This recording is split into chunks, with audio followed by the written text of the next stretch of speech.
युद्ध से पूर्व भीम का पोता बर्बरीक, नाम सुना है तुम लोगों ने? बर्बरीक घटोत्कच का बेटा, माँ भगवती का समर्थ उपासक, अनेकों वरदान पा चुका था, पूर्व जन्म में गंधर्व था। तो गंधर्व होने के नाते ब्रह्मा जी की सभा में गया और वहाँ कुछ अनाप शनाप बोलने लगा कि क्या जरूरत है, अवतार के रूप में भगवान को नीचे जाने की क्या जरूरत है, भगवान क्या करेंगे नीचे जाके, ये काम तो मारने की बात है ना, मैं ही मार दूंगा लोगों को।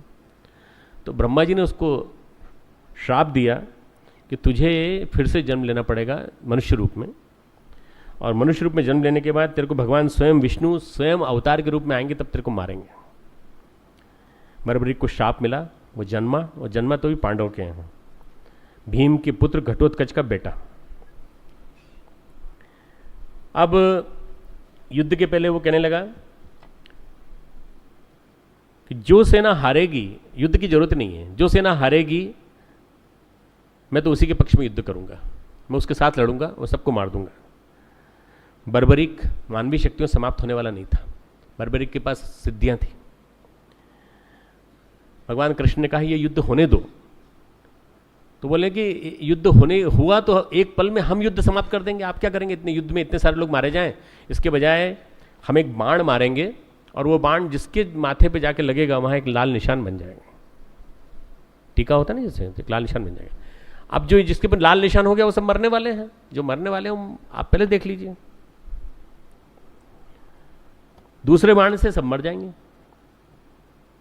तो उसने पहला बाण मारा, भगवान कृष्ण ने कहा कि खेल है इसको करने दो, पहला बाण मारा तो सबके निशान, माथे पर निशान लग गया कि ये मरने वाले हैं।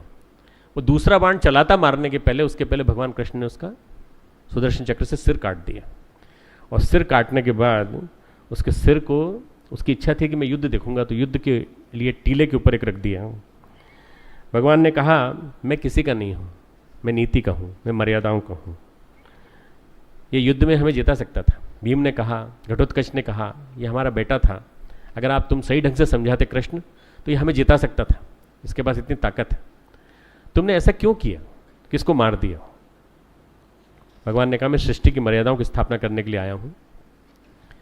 बर्बरीक का सिर बोला भगवान आप सर्वनियंता हैं, सिर बोला, उसके पास सिद्धियां थी, मरा नहीं था।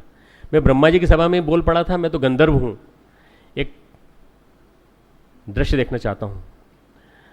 जब युद्ध समाप्त हो गया और सब लोग अपनी अपनी तारीफ करने लगे कि युद्ध में हमने ऐसे मारा, हमने ऐसा मारा, हमने इसको मारा, हमने इसको मारा, तो भगवान कृष्ण ने कहा कि सबसे ज़्यादा अच्छा तो वो कमेंटेटर है जो वहाँ बैठा हुआ है, सैटेलाइट पे बैठा हुआ है, जो टेगरी पे बैठे बैठे देख रहा था इतनी ऊंचाई से, उससे चल के पूछते हैं, क्योंकि वो तो निष्प्रय भाव से बोल देगा, वैसे भी सच बोलता है, सच बोलने की वजह से वहाँ से भी ऊपर से गिरा नीचे।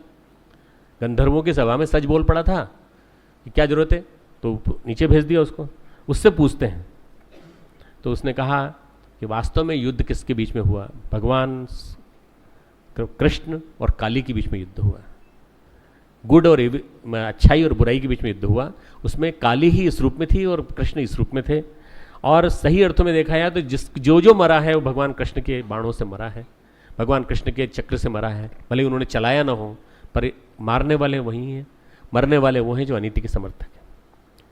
आज जिनकी खाटू श्याम करके पूजा होती है ना, वो बर्बरीक की है, बर्बरीक को खाटू श्याम कहा जाता है, बहुत उनकी प्रतिष्ठा है, बहुत जगह उनके मंदिर हैं।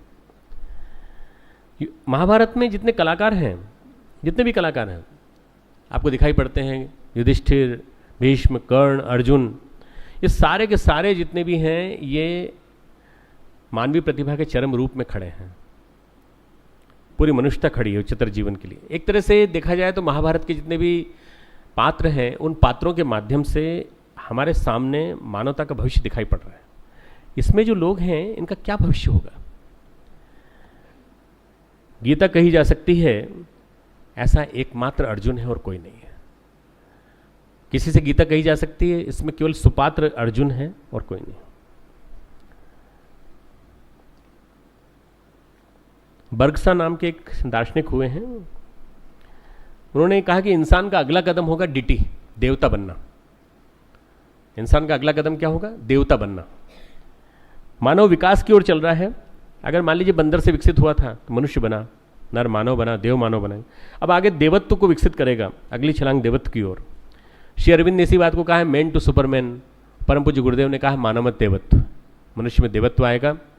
महाप्रज्ञा धरती पर अवतरित होगी, चेतना में अवतरित होगी, और उस चिंतन में इस तरह से समझ आएगी कि मनुष्य विवेक के आधार पर सोचने लगेगा। अर्जुन मैन टू डिटी की राह पर है, मनुष्य से देवता बनने की मार्ग पर है, इसलिए वो सुपात्र है। अभी भीष्म, कर्ण, युधिष्ठिर इत्यादि इस योग्य नहीं है। शेष की आत्मा में वो बल नहीं है, एक ही व्यक्ति पात्र है। अब ऐसे व्यक्ति को जब किंकर्तव्य विमूढ़ता व्याप जाए, कहीं लग रहा है कि अपनी बात से संतुष्ट नहीं है,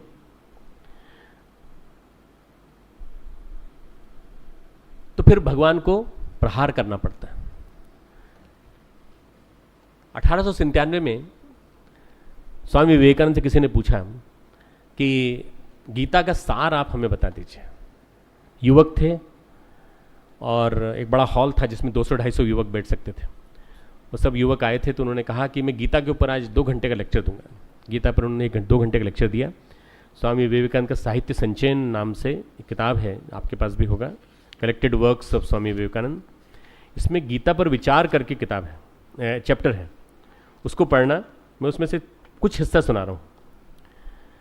भगवान ने जो वार किया है, क्लैव्यम मा स्मगमः पार्थ नेतत्वयि पपद्यते शूद्रम हृदय दौर्बल्यम त्यक्तोतिष्ठ परंतप। दूसरे अध्याय का 3रा श्लोक। भगवान ये कहते हैं, हे प्रथा पुत्र, तू नपुंसकता को मत प्राप्त हो। दुनिया में न तो पाप है, न दुख, न रोग है, न शोक। दुनिया में कोई ऐसी वस्तु नहीं जिसे पाप कहा जा सकता है। पाप यदि कहा जा सकता है तो वह है भय। मैं स्वामी विवेकानंद की स्पीच पढ़ के सुना रहा हूँ। जान लो कि जिस किसी भी काम से तुम गुप्त शक्ति पैदा हो, तुम में गुप्त शक्ति पैदा हो, वो पुण्य है, और जो तुम्हारे शरीर और मन को निर्बल बनाए वह सचमुच पाप है। इस निर्बलता और हृदय दुर्बलता को दूर भगाओ।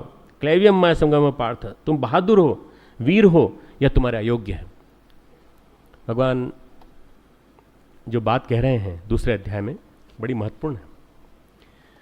अर्जुन की परंपराओं के ऊपर, परंपराओं की कसौटी पे कसे गए तर्क को भगवान कृष्ण ने काटा, और भगवान कृष्ण एक प्रकार से लताड़ते हैं अर्जुन को। 2 श्लोक में उन्होंने इतनी डांट लगा दी है जितनी डांट कोई नहीं लगा सकता। कुतस्त्वा कश्मलविदम विस्मय समुपस्थितम अनारजुष्टम अस्वर्गम अकीर्तिकरम अर्जुन। 2रा अध्याय का 2रा श्लोक।